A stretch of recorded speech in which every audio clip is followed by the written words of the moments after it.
Mas você conhece a história. A Bíblia diz assim que um homem da tribo de Levi se ajuntou com uma mulher da tribo de Levi. E eles tiveram então um filho. Esse filho nasceu e ela guardou esse filho durante 3 meses. Já não podendo mais escondê-lo, ocultá-lo, diz a palavra do Senhor. Então ela faz um cesto, betuma um cesto, leva ao rio Nilo e põe o menino lá.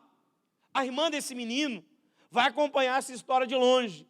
E acompanhando de longe, percebe, olhando o menino, que a filha de Faraó desce do seu palácio para ir se banhar. Querido, tem uma coisa que está acontecendo aqui que talvez você não entendeu.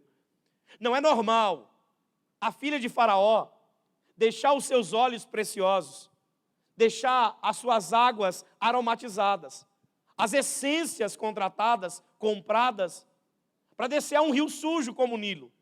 Esse banho já é algo especial.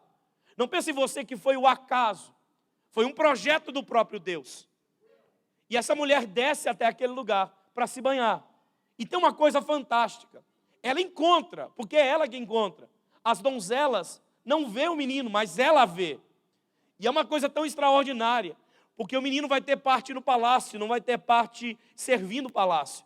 Havia uma construção de Deus, porque a ordem de Deus era mate o menino. Mas o projeto de Deus é, eu vou fazer um libertador. Enquanto Faraó tinha um planejamento, não permitir que aquele povo saísse da escravidão, Deus, as narinas de Faraó, estava nascendo, brotando um libertador. É tão extraordinário que você sabe disso, que ela vai se banhar, encontra o menino chora, ela se comove. Então ela vai dar para aquela menina que aparece, diz, olha, a senhora não quer que eu arrume alguém para cuidar do menino? Ela vai pegar o menino, vai levar para a sua própria mãe, o menino vai ser cuidado dentro da sua própria casa. Ela vai dar um nome para o menino depois, chamado de Moisés, porque das águas eu o tirei. Só que você sabe que o nome Moisés é um nome hebreu. A minha pergunta é, você sabe qual era o nome de Moisés no Egito?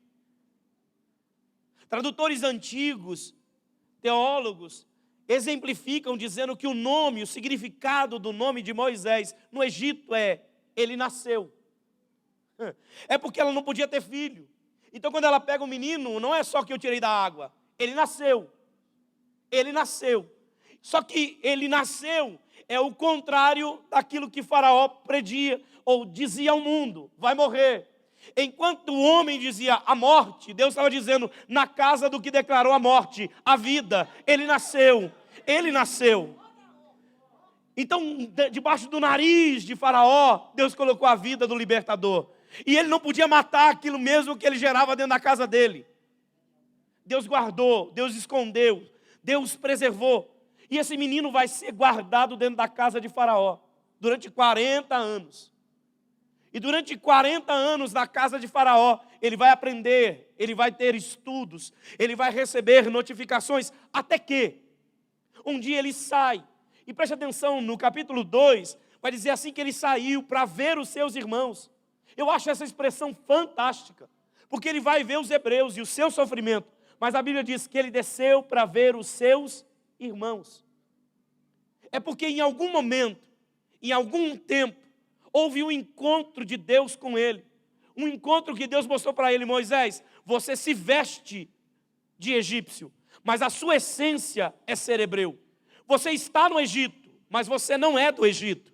Você está governando no Egito, mas você não vai viver eternamente no Egito. Há uma promessa sobre você, há algo guardado em você, há algo que Deus já preservou em você. E ele desce para ver os seus irmãos. Eu gosto dessa expressão porque há um tempo que a gente não é aquilo que Deus espera que a gente seja. Entende o que eu estou falando? Moisés era egípcio, filho da filha de Faraó, mas não era isso que Deus esperava dele. Porque há tempo que a gente é alguma coisa que Deus não quer que a gente seja. Mas enquanto o mundo está dizendo que a gente deve ser, a gente por vezes segue mais o mundo do que a voz de Deus. Alô? Vocês estão aqui, gente?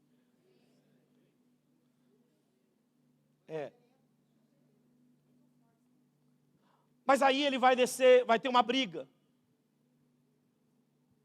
Um egípcio vai estar lutando com um hebreu. Ele vai tomar dor do seu irmão.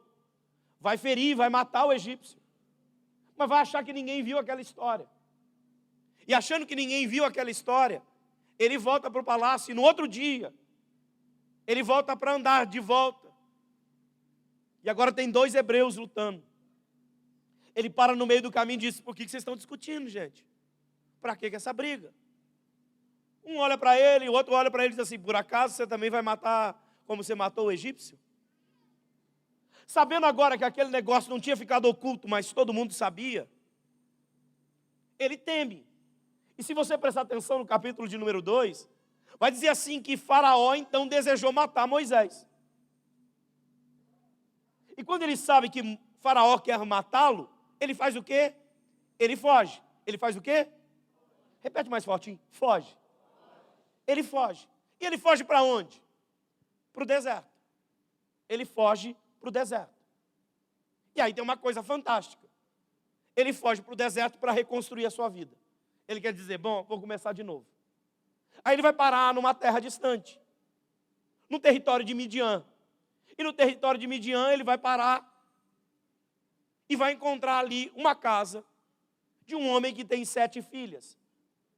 E ele vai olhar para uma das filhas daquele homem, ela vai levá-lo para morar na sua casa. O dono da casa se chama Jetro. Ele vai casar com a filha desse Jetro. O nome dela é Zípora. E desse casamento ele vai ter um filho. E o nome do filho é Gerson.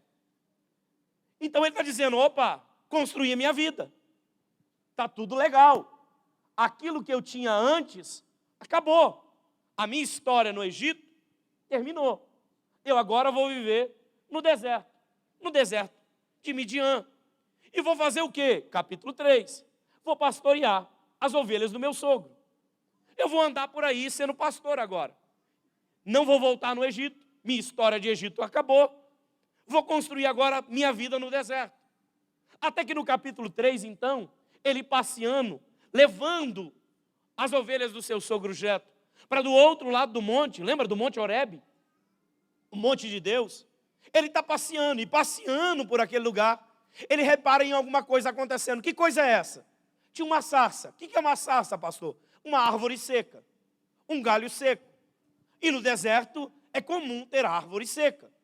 No deserto é comum a árvore secar, um arbusto seco.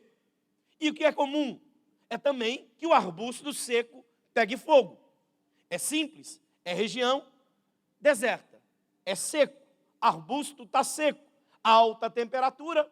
Lembra quando a gente passa no Brasil, aqui em Franca, períodos de estiagem muito grande? O bombeiro já tem até uma corporação separada para algum projeto, que é o projeto de apagar os incêndios que acontecem em regiões muito secas. Então pegar fogo no tempo de sequidão é algo muito comum, muito simples. E nesse muito simples, ele está olhando para o arbusto e dizendo: opa, tem um arbusto pegando fogo, natural. O que não é natural é que no arbusto seco pegando fogo, tinha um problema. O arbusto não se consumia, ou seja, ele queimava e não se deteriorava. Ele disse: isto está diferente, tem uma coisa diferente. O quê? É muito simples, mas carrega em si algo muito profundo. É muito simples e carrega em si algo muito profundo. Pastor, por que isto está falando comigo? E eu quero que você grave, que por vezes Deus vai nos levar a lugares muito simples, com palavras muito simples, para nos revelar coisas profundas. A mensagem dessa noite é uma mensagem muito simples, mas que pode carregar para o teu coração coisas muito profundas. Já teve aquele dia que você amanheceu? Eu não sei você, mas eu muitas vezes faço isso. Sabe, tem dia, eu não sou um cara do louvor. Eu escuto, sim, eu não sou aquele que intencionalmente entro no carro e ponho um louvor.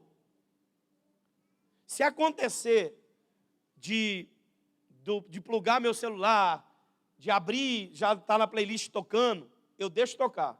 Mas não sou aquela pessoa que diz assim: vou pôr um louvor para me escutar. Então eu não sou intencional nisso. Quando isso acontece? Sabe, tem dia que a gente normalmente faz isso. Que a gente diz: vou escutar uma canção. Eu vou escutar um hino. Vou escutar um louvor. E tem dia que a gente pega esse louvor e diz, só para... Não é porque a gente, eu preciso de uma... Não, a gente quer só apenas escutar um louvor. Mas já prestou atenção? Que você, por vezes, está escutando aquele louvor sem intenção nenhuma. De repente, aquele louvor parece que é o próprio Deus que começa a falar no teu coração. Você diz, Deus, mas a minha atitude era tão simples, que Deus começou a revelar coisas tão profundas, que você começa a dizer, Deus, muito obrigado. Sabe, tem momentos que a gente olha para a nossa vida de fé, e a gente diz, Senhor, mas parecia tão simples, parecia tão simplória essa atitude, e Deus está dizendo, não, é que por vezes eu vou te encontrar nas coisas simples, porque nós temos um mal no Senhor, nós queremos coisas muito robustas, para que Deus revele coisas grandes, mas Deus por vezes revela coisas grandes em coisas minúsculas, em coisas aparentemente ou visivelmente pequenas. Lembra do profeta na caverna? Senhor, o Senhor me esqueceu, o Senhor não está falando comigo, o Senhor não brada mais. Então veio um forte terremoto, e o profeta saiu para o lado de fora dizendo, será que Deus está nesse terremoto? E a Bíblia diz assim, que o Senhor não estava ali. Aí vem uma forte chuva, ele diz, pronto, agora o Senhor está. Porque essa forte chuva, então ele sai para o lado de fora, e a Bíblia diz que o Senhor também ali não estava.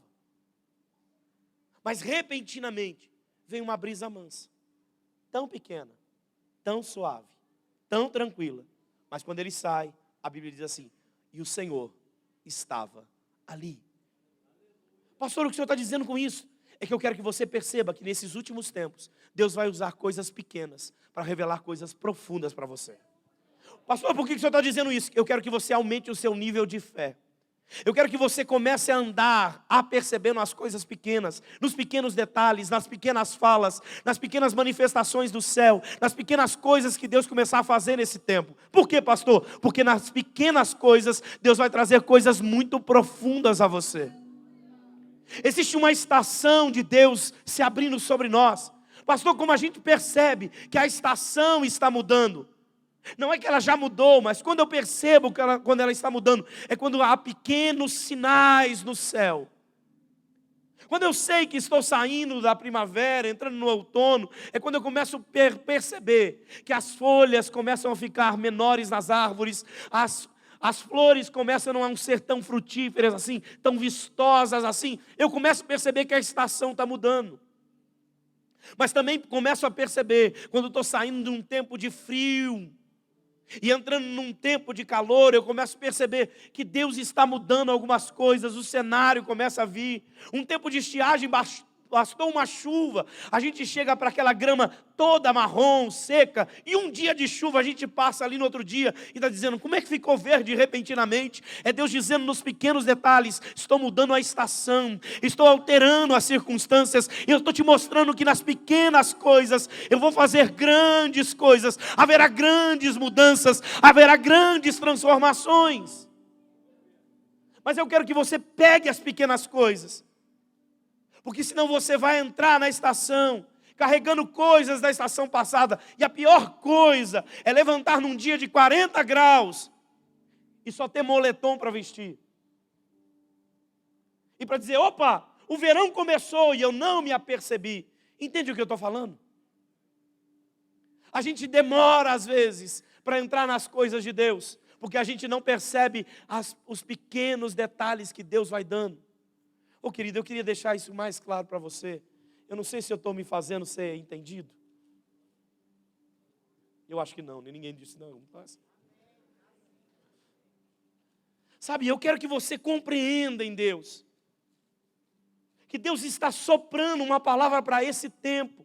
Talvez para a minha casa, para a tua casa, para a minha família, para a tua família, para o meu chamado, para o teu chamado, para a tua empresa, para os teus negócios, seja lá onde você tocar, pela força de Deus. Eu quero que você entenda que há um propósito de Deus sendo encaminhado em você. E Deus está dizendo, comece a perceber os pequenos detalhes, porque nos pequenos detalhes eu vou te mostrar coisas muito profundas. Moisés está andando num deserto cheio de sarças, cheio de fogo. Mas uma chama a atenção, num pequeno detalhe. Qual? não se consome. Não é o fogo que assusta Moisés, não é a sarça que assusta Moisés, é o detalhe do fogo com a sarça. São os detalhes que vão mostrar a nós qual o caminho, qual a plataforma, qual o direcionamento que Deus vai nos dar para esse tempo. Então eu preciso que você saia andando em Deus, sabe? Eu não sei você, quando Deus fala essas coisas para mim, eu já ando assim, meio que olhando para o céu. Como se eu pudesse escutar tudo. Até o canto dos passarinhos, eu quero dizer, será que eu vou conseguir traduzir esse negócio? Sabe, tem hora que eu estou andando assim, estou dizendo, por que esse passarinho está cantando isso agora? Ah, pastor, mas isso aí é espiritualizar tudo. A Bíblia diz assim que o homem espiritual, tudo discerne pelo Espírito. E de ninguém vai ser discernido. Então eu preciso te dizer que você precisa subir o seu nível de espírito, para que você comece a discernir algumas coisas que Deus tem para você. Porque se você quer viver os planos perfeitos de Deus, há novos discernimentos que Deus precisa dar a cada um de nós. Moisés está olhando para aquele lugar dizendo, bom, vou lá dar uma olhada mais de perto. Vou lá olhar, assuntar esse negócio mais pertinho. Nem se ele fosse mineiro ele tinha feito isso, né? Vou lá ver esse negocinho de perto. Vou pôr a mão nesse negócio para ver se é de verdade. E ele chegou perto e a voz de Deus soprou naquele lugar. Moisés, Moisés, tire as sandálias. Porque o lugar que você pisa é terra santa. É debaixo dessa palavra que Moisés faz uma pergunta então. Ora, Senhor, se é o Senhor, o que o Senhor quer falar comigo? E aí o texto bíblico diz assim que ele respondeu, estou aqui, pode falar. Pois não, Senhor. Aí Deus diz assim para ele, versículo 6 do capítulo 3. Eu sou o Deus de seu pai, o Deus de Abraão, o Deus de Isaac, o Deus de Jacó. Aí ele se assusta. Opa, eu achei que era apenas uma sarça. Mas é o próprio Deus falando comigo através da sarça. Se eu fosse muito profeta, eu diria para você, atentamente, preste atenção, que Deus vai falar com você nas coisas que você não espera que Deus fale com você. Parece maluco isso, né? Eu sei que é. Isso é coisa só para quem crê. Deus falar comigo nas coisas que eu não espero que Deus fale comigo, é.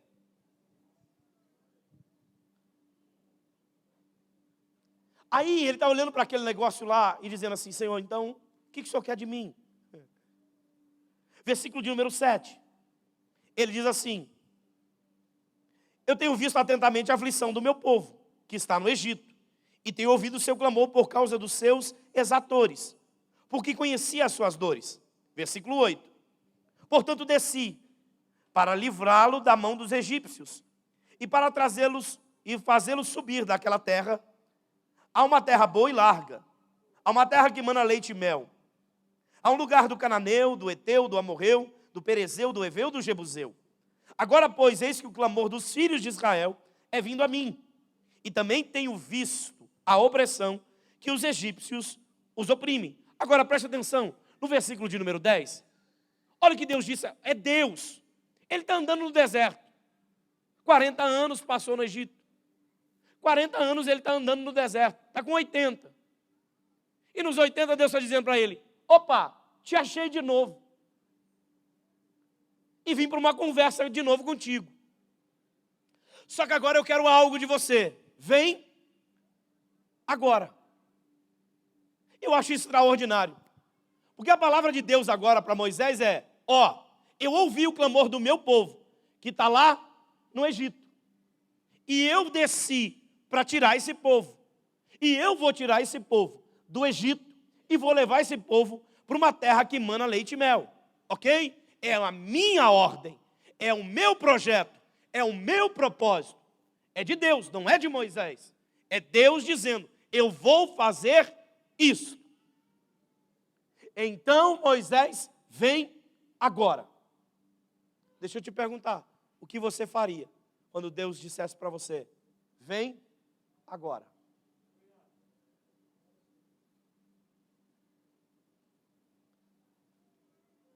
vem agora. E preste atenção, que Deus fala com Moisés 3 vezes a mesma coisa. Eu te chamei, eu te chamei, eu te chamei. E durante as 3 vezes que Deus fala com Moisés, sabe o que Moisés diz? Eu não, Senhor. Olha o versículo de número 11. Abre o 11. Então disse Moisés a Deus: Senhor, quem sou eu para ir a Faraó e tirar do Egito os sírios? O que Moisés está falando, pastor? Moisés está dando uma palavra para Deus. Senhor, o senhor não quer chamar o... Eu acho que ele é mais preparado do que eu. Senhor, eu acho que ele está mais pronto do que eu. Eu acho que ele já está mais posicionado do que eu. Senhor, eu não, Senhor. Quem sou eu? E aqui eu preciso já abrir o norte, o sentido dessa palavra. Porque eu estou dizendo de novos. Moisés achou que o deserto já era o seu novo começo. Mas no meio da sua história, Deus aparece para dizer: agora começa o seu novo começo. Por quê? Porque agora eu quero que você volte. Volte para onde? Para o Egito. Espera aí, o que eu deixei no Egito? O faraó desejando me matar. A morte de alguém que eu assassinei. E não é só o faraó que quer me matar, a família de quem eu matei. Eu deixei toda a minha história, eu abandonei todo o meu passado, eu deixei tudo aquilo que antes eu vivia para fugir da minha história. E agora o Senhor quer que eu volte para lá? Quem sou eu para ir fazer isso? E o Senhor está me dando uma autoridade. Eu, autoridade no Egito. No Egito eu fui fugitivo. No Egito eu fui criminoso. No Egito eu fui alguém que abandonou o posto, que traiu quem lhe acolheu. No Egito eu sou culpado. No Egito eu sou renegado. No Egito eu fui totalmente corrompido. No Egito não, Senhor. Quem sou eu para ir para esse lugar? Então eu já construí a minha história, já casei, já tenho filho, já vivi a minha vida, estabeleci uma nova profissão, já não sou mais conhecido como filho da filha de Faraó, agora sou conhecido como pastor das ovelhas de Jetro. A minha história já passou. Só que em Deus, novos começos são concertos de histórias passadas. Não há novos começos em Deus sem resoluções de histórias mal acabadas.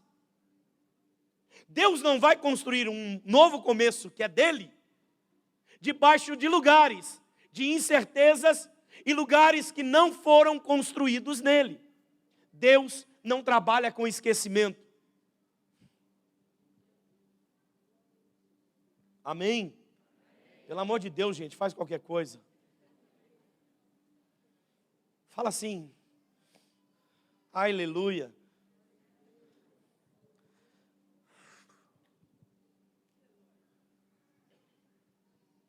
E aí está o problema. Ele disse: Senhor, eu não. Eu tenho problema lá, Senhor. A autoridade com problema, não vai dar. Aí Deus olha para ele e diz assim: Moisés, eu serei contigo. Eu não estou perguntando do seu passado. Eu estou perguntando quanto você acredita no seu futuro. Eu não estou perguntando quem você era lá. Eu quero saber quem você vai ser a partir de agora lá. Eu não quero mais saber, meu Deus, eu não quero mais saber o que você fez lá. Eu quero te perdoar para você reconstruir lá uma nova história. Oh. Sabe, tem momentos que Deus está olhando para a gente dizendo: para de arrumar desculpa. Para de se pesar na culpa. Vamos resolver a história. Não é dizendo, houve isso lá atrás. Legal, houve. Sim, é uma marca. Sim, é uma história. Sim, mas não carregue a culpa da história. Pegue a culpa, conserte com Deus, alinha no Senhor e diz, Senhor, então se o Senhor é comigo, eu vou de novo.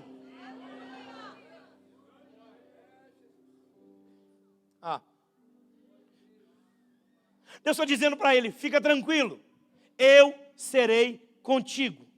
Eu sou o seu suporte. Senhor, versículo 13.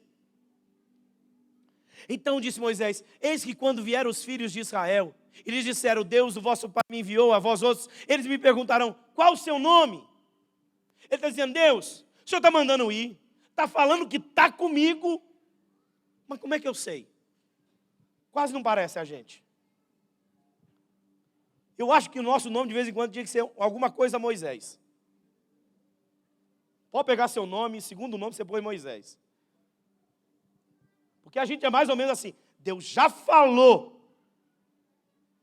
Deus já disse, serei contigo. Eu disse, Senhor, mas como é que eu provo que o Senhor vai ser comigo?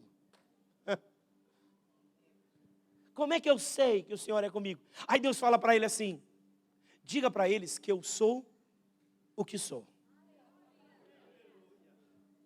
Eu sou o que sou. Pastor, o que isso tem a ver? É que ele está dizendo, eu vou ser tudo aquilo que você precisar, que eu seja. Se você precisar de um escudo, eu serei a sua proteção. Se você precisar de um abrigo, eu serei a tua guarita. Se você precisar de provisão, eu serei o seu recurso. Se você precisar de sol, eu serei aquele que te aquece. Se você passar um tempo de tempestade, eu serei aquele que te protege. Eu não sei você aqui, mas eu ouço a voz do Espírito Santo para dar ao meu coração, para dizer algo do Senhor nesse altar. Há uma voz de Deus gritando nesse altar ao coração de alguém. Ei, querido, não é o quanto você espera que uma marca de Deus aconteça, um sinal de Deus aconteça. Deus está soprando nesse altar. Eu serei aquilo que você precisa que eu seja. Apenas escute a minha voz e obedeçam-me a minha ordem. Moisés vai ouvir isso e vai dizer, Senhor. Quem é o Senhor? Talvez eu vou parafrasear, era Deus dizendo, eu sou o tamanho da solução do teu problema. Quem eu sou? Eu sou aquele que vai ser a resposta exata para o teu problema. Qual o teu problema? Talvez foi essa a pergunta que Deus fez e Moisés nunca compreendeu. Aí ele diz assim, Senhor. Então se o Senhor é tudo isso, se o Senhor faz tudo isso, como é que eu vou andar debaixo do seu caminho? Como é que eu vou dizer para eles? Como é que eles vão crer que o Senhor está comigo? Aí ele entra no capítulo de número 4, que é o capítulo que nós lemos para a nossa história. Aí ele abre o 4, versículo de número 1, 4:1.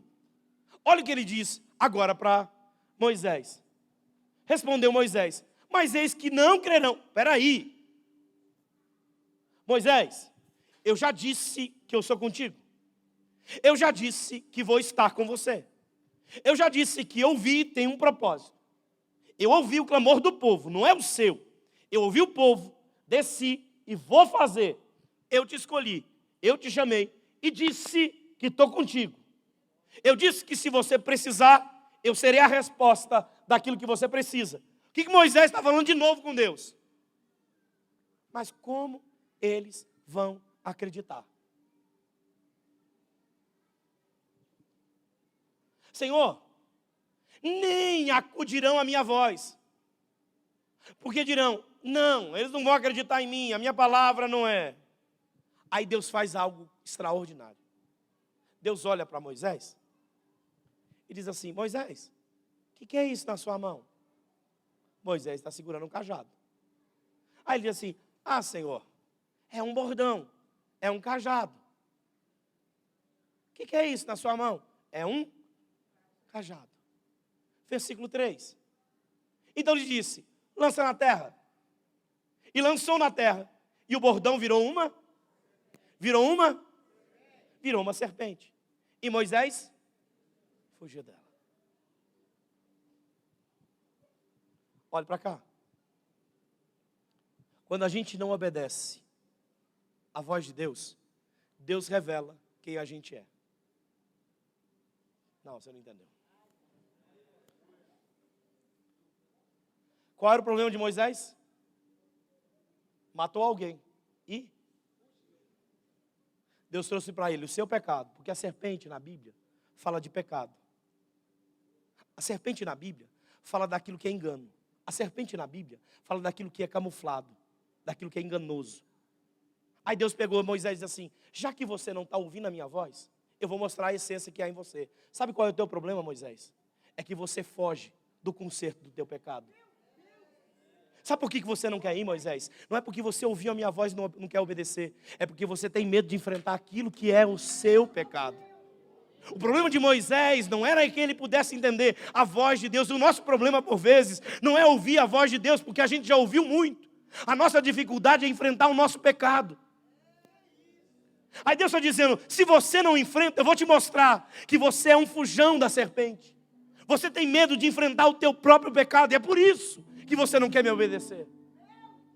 Mas para consertar a tua história, Moisés, eu não posso mais deixar você fugir daquilo que você abandonou lá atrás. Vamos consertar essa história. Eu tenho um novo começo para você. Eu tenho uma nova história para você. Eu tenho um novo caminho. Ah, meu Deus, eu tenho uma nova trajetória para você. Eu tenho um novo propósito para você. Eu quero reconstruir você. E deixa eu te falar uma coisa. Na tua mão se torna uma serpente que você foge. Mas na minha autoridade, aquilo que te faz fugir hoje é aquilo que te levanta com autoridade para repreender amanhã.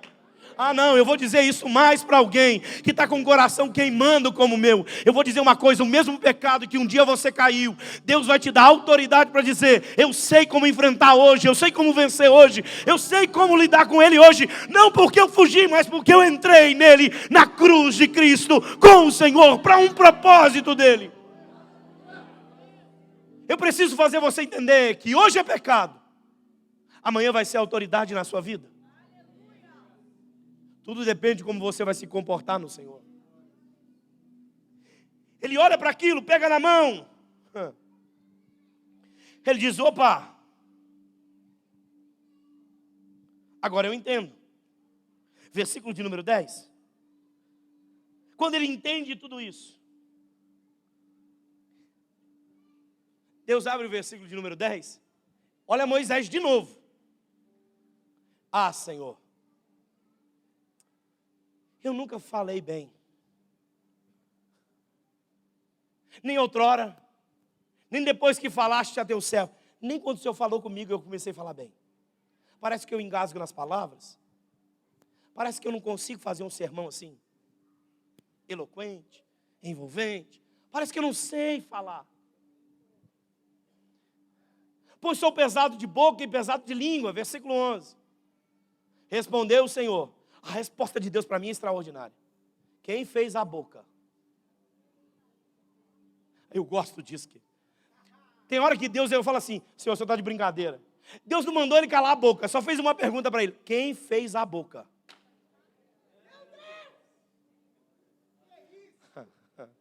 Pastor, gente, deixa eu só dar uma pincelada, eu preciso fazer isso. Sabe por que tem hora que a gente é... Você já pôs seu nome de Moisés, né? Senhor, mas eu não... Deus está te perguntando: não é o que você sabe, é o quanto eu quero te usar, querido. Não, você não está entendendo. Não é o quanto você sabe, é o quanto Deus quer usar você para esse propósito. Deus não precisa das coisas sábias dessa terra, Deus precisa das coisas loucas dessa terra para confundir as sábias e dizer: não é na força do poder do homem, é na força do meu poder, é na força do meu espírito, é na força da minha palavra que você vai andar. Ah, meu Deus do céu. Senhor, mas eu sou carregado de pecado. Eu não perguntei o nome do seu pecado. Eu quero saber se você tem arrependimento para que o teu pecado seja perdoado. Senhor, mas eu não sei fazer. Não é o quanto você sabe fazer, é o quanto você está disposto a obedecer. Senhor, não é o quanto eu ganhei de capacidade, não é a tua capacidade, é o meu poder se aperfeiçoando na sua fragilidade. Quem fez a boca? E quem fez o mudo, o surdo? E quem fez o cego? Não sou eu? Vai, pois, agora, e eu serei a tua boca, e te ensinarei que hás de falar.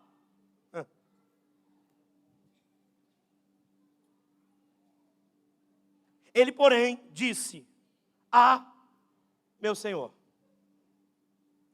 envia pela mão daquele que tu tens de... Deus acabou de falar para ele que vai ser a boca dele. Eu vou ser contigo. Eu te escolhi. Eu te chamei. Eu te nomeei. Você pode me perguntar: pastor, mas por que ele não ia? Porque ele sempre fugiu do confronto pessoal.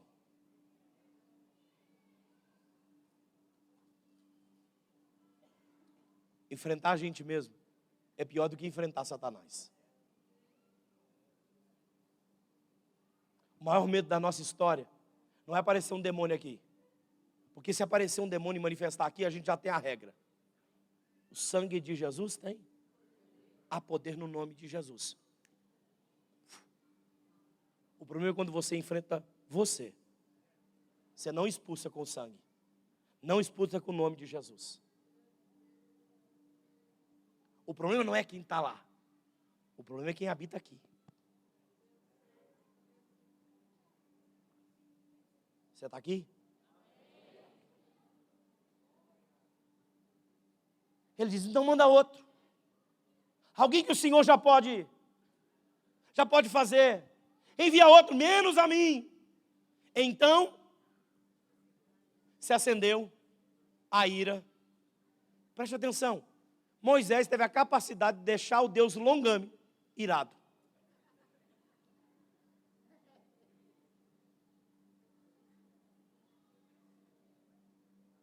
O Deus que não se ira, irou. O Deus que é o Deus da bondade, disse: não, chega. Eu estou gastando meu cerol com essa linha aqui que não está dando resultado nenhum. Não está acontecendo nada. Se acendeu a ira do Senhor contra Moisés e disse: não é Arão, o levita, teu irmão? Eu sei que ele falará muito bem, e ele também sai ao teu encontro, e vendo-te, alegra-se o teu coração, e tu falarás, e ele porá as palavras na sua boca, e eu serei com a tua boca e com a boca dele, ensinando-vos o que haveis de fazer. Olhe para cá, pelo amor de Deus. Com quem Deus tinha um projeto? Você sabe, assim como eu, que Deus separa para ser sacerdote depois do templo a linhagem de Levi, a tribo de Levi, casa de Moisés e casa de Arão. Mas entre aqueles que governam o templo, Deus chama os da tribo de Levi, da casa de Arão, para serem sacerdotes. Porque o filho de Moisés, Gerson, vai se formar numa tribo chamada Gersonitas, que tem uma função: carregar o templo, carregar a bagagem. Mas eles não eram carregadores de bagagem, eles eram a linha que Deus usaria para carregar a palavra, a essência, a adoração. A desobediência fez com que Moisés inserisse no plano Arão, e Arão ficou com a parte que sempre foi de Moisés. Pastor, o que o senhor está dizendo é que a sua desobediência à ordem de Deus não altera você. Por vezes, é o teu legado que vai ser tocado pela sua falta de entendimento daquilo que Deus te chamou para viver nele. Não, eu acho que você não entendeu isso. Não se trata apenas de você. Se trata de quem vem depois de você. Não se trata sobre aquilo que Deus fará para você. Se trata de como Deus fará sobre a sua casa, sobre os seus filhos, sobre os filhos dos seus filhos e sobre a geração posterior aos filhos dos seus filhos. Eu vim dizer para alguém aqui nessa noite, isso sim que é o meu coração. Deus está dizendo para nós aqui na noite, abertamente, com uma palavra simples para o meu e para o teu coração. Nós precisamos tomar uma decisão urgente. Há um chamado de Deus, há um chamado de santidade, há um chamado de responsabilidade, há um chamado de dizer: Senhor, eu entendi o teu propósito e eu estou aqui para dizer que a minha geração viverá todo o projeto do Senhor, que o Senhor traçou para mim. Pelo amor de Deus, não é você parar de usufruir de coisas de Deus, é a tua geração parar de viver os milagres que a tua geração poderia desfrutar. É muito maior do que isso. Mas vamos para frente, que eu não cheguei no texto. Aí, versículo 17, Deus diz para ele: entendeu? Toma, pois, esta vara na tua mão, com a que farás sinais. Versículo 20. Tomou Moisés, pois sua mulher, seus filhos, e levou sobre o jumento, e tornou à terra do Egito. E Moisés tomou a vara de Deus na sua. Depois de tudo isso, Moisés resolveu: vou. Pronto. Vou fazer. Vou fazer, Deus. Está tudo tranquilo. Aqui está o texto que nós lemos. Ele está indo de caminho, pegou a mulher, pegou o filho, pegou o bordão e disse: Senhor, vou obedecer. Tudo tranquilo. Versículo de número 24. Estando Moisés, aonde? Caminho do quê? Do Egito. Para fazer o quê? A ordem de Deus.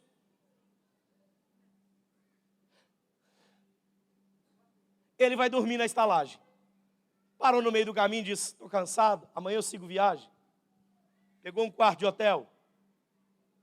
Foi dormir. Eu gosto de imaginar a cena. Está descansando lá. Eu fico pensando que à noite bateu na porta. Pois não, serviço de quarto. Moisés abre a porta. Está ele, a esposa e o filho. Ele, esposa e o filho. Quarto conjugado. Abriu a porta. Quem está na porta? Deus. Deus põe o pé na porta e diz assim: Moisés, encontrei contigo na sarça, lembra? Falei contigo até pouco tempo atrás, lembra? Te disse que seria, te disse que ajudaria, te disse que daria, te disse que a boca era minha, te disse que levantaria alguém, lembra? Legal. Pois é, vim aqui, vou te matar. A minha pergunta é: agora que ele disse sim, por que Deus quer matar?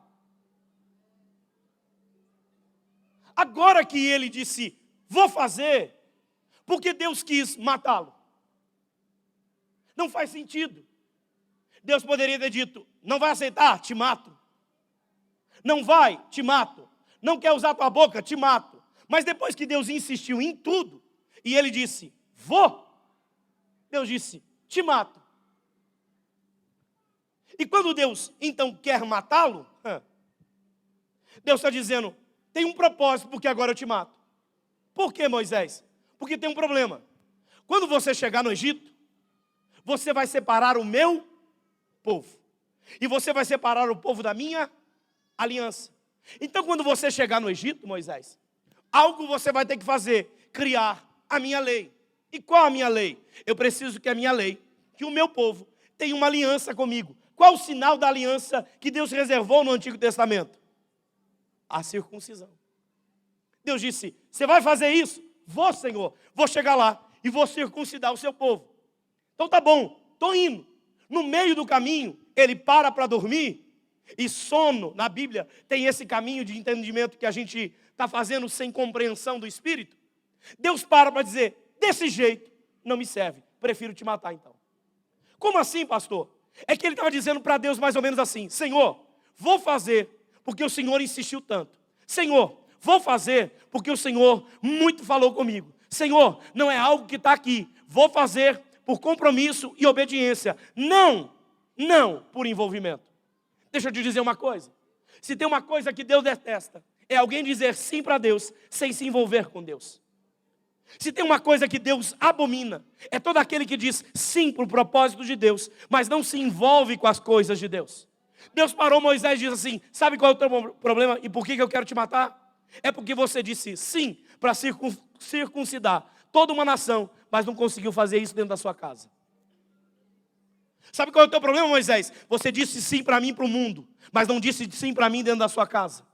Você disse sim para que todo mundo pudesse ver a minha obra em todo o mundo, mas dentro da sua casa não é uma realidade, Moisés. Sabe qual é o problema de Moisés? É que Moisés, além de fugir do seu problema do pecado, não tem coragem de trazer a sua casa para a essência de Cristo. Sabe qual é o problema nesse último tempo e nessa última estação? É muita gente que está fazendo muita coisa para Deus, mas não está sendo aquilo que Deus espera dentro da sua casa.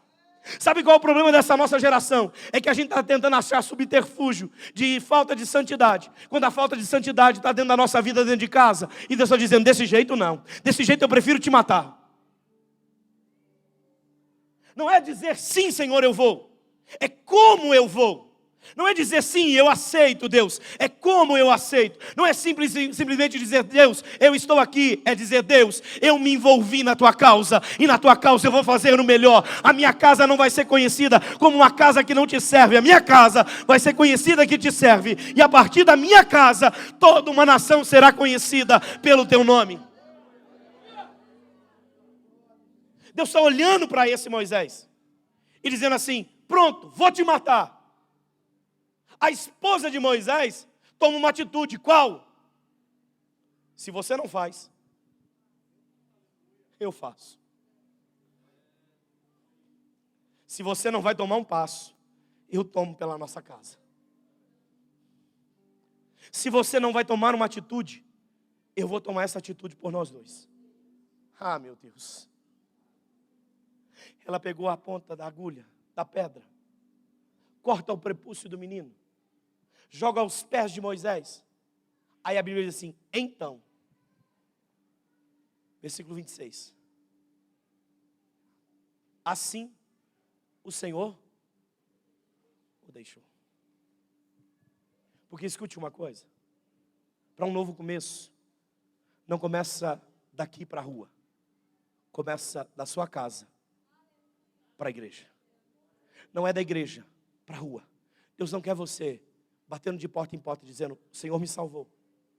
Deus quer que você sente na mesa da sua casa para dizer: o Senhor nos salvou. Deus não espera que nós sejamos uma igreja de grandes cruzadas, mas Deus espera que nós sejamos uma igreja de casa em casa. Deus não espera que a gente seja uma igreja de grandes movimentações evangelísticas, mas Deus espera que a gente evangelize todos os nossos filhos. Deus não quer que nós sejamos uma igreja de grandes movimentações e grandes festividades, de grandes congressos. Deus espera que nós assentemos à mesa com a nossa casa e diz: Senhor, a nossa casa está circuncidada. Depois de circuncidar a nossa casa, Senhor, nós colocamos ela em tuas mãos, para que o Senhor faça aquilo que o Senhor quiser, na nação que o Senhor quiser tocar. Não adianta ganhar o mundo inteiro e perder a minha casa. Se eu quero viver um novo começo, eu não começo do lado de fora, eu começo do lado de dentro. E esse é o problema. Por vezes a gente tem facilidade de pedir perdão para quem é do lado de fora. Difícil é pedir perdão para quem está do lado de dentro. É por isso que a palavra do Senhor diz que manda a gente amar o nosso próximo. E não é aos próximos, é o próximo. Porque se a gente tem a capacidade de amar quem está junto com a gente, dali para frente a gente vai amar todo mundo. Amar quem eu não conheço é fácil, amar quem me aborrece que é difícil. Pedir perdão para quem é do lado de fora é muito simples, não convivo com ele. Vou pedir perdão e nunca mais vou me relacionar. O duro é deitar na mesma cama todo dia. É sentar na mesma mesa todo dia. É partilhar do mesmo ambiente cotidianamente. É sentar todo mundo junto e dizer: eu errei. Sabe qual é o nosso problema? A gente não quer enfrentar isso. E a gente prefere esquecer. Só que sempre Deus vai mostrar um pecado para dizer: vamos consertar isso. Ou você vai fugir eternamente. Aí chega uma hora que Deus nos dá uma escolha. Ou você vive, ou você morre. Não tem como disfarçar no Senhor. Não tem como dizer, estou fazendo, Deus. Uma hora a essência grita. Uma hora o evangelho fala mais alto. Uma hora a verdade de Cristo aparece. E a gente tropeça nos próprios passos. Aí Deus manda a gente parar para dizer, vamos ter essa conversa? Vamos ajustar os nossos caminhos? Vamos colocar a nossa seara no plano reto? Para que Deus faça prosperar o nosso caminho? Se a gente fizer a coisa certa, Deus volta para o lugar dele e nos leva para o lugar do milagre dele. Você conhece a história a partir daqui? Moisés vai parar no Egito, vai vir as pragas, vai libertar o povo, vai conduzir esse povo pelo deserto, vai cumprir aquilo que o Senhor havia dado a ele. Você sabe quantos milagres ele viveu? Então você entende que há necessidade de uma atitude, de um laço, de algo que você precisa romper, de algo que você precisa construir, ou de algo que você precisa fazer. Mas isso está em você. Deus para essa história para dizer, quer entender de um novo começo? Comece consertando a história com a tua casa. Você está aqui? Será que você pode ficar em pé então?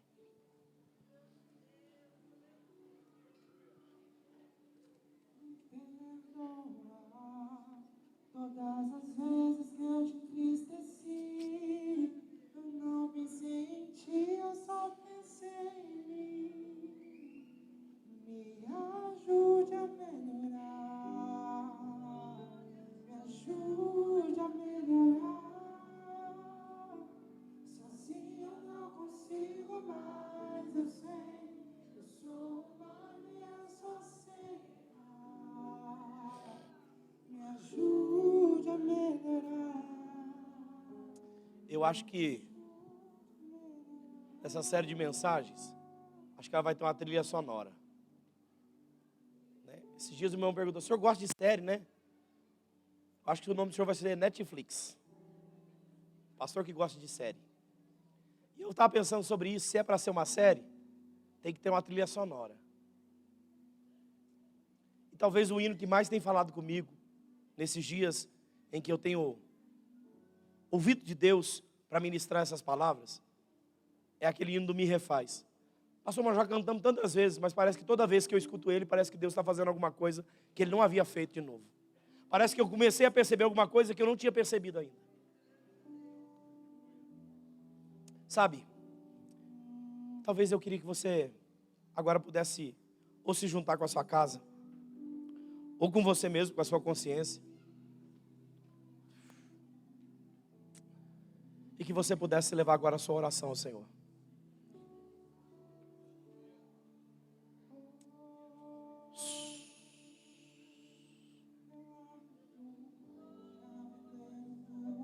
Talvez essa noite de reconstrução não se trata de quanto Deus te chamou, mas o quanto você está disposto a entrar numa nova esfera no Senhor. Senhor, faz de novo, Senhor.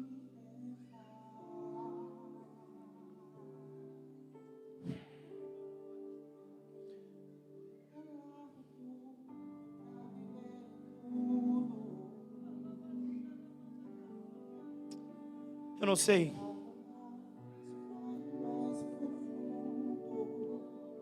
quantas palavras vão sair da sua boca agora.